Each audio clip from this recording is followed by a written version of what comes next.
sopas, umalsa na. So, pwede ko nang ilagay ang gulay. Ang gulay ng carrots. Kasi mas gusto ko malambot siya. Kasi kakain ng aking prinsesa. Yun ako lang po. Then, ito. Anak ko sumitaw. Palambutin, pakulan lang natin ng konti. Para pwede na natin repolyo. Ayan, hindi ko na siya nilagyan ng hotdog. Kasi wala akong mabili ng hotdog. So, ayoko nang pumunta pa ng palengke. Okay na to. Kaya, chicken na lang, tsaka yan. Tipid ng sopas kung gusto nyo ganyan. Basta kanya-kanya po tayong luto ng sopas. No to basher po ha. Ito po yung version ko. Okay.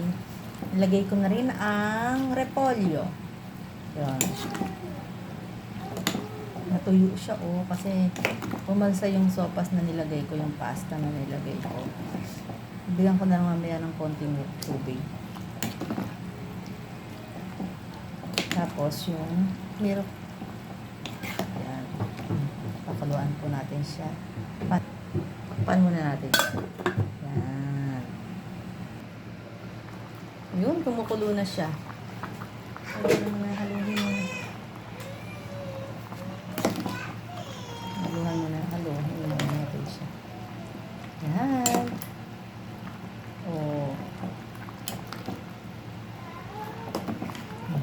Bigyan natin yung gatas. Yan. Ang ating creamy sopas.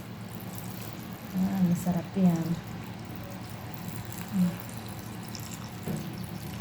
Diba? Creamy ang ating sopas.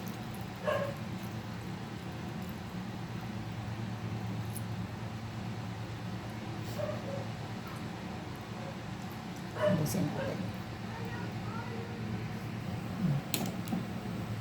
Ayan, diba?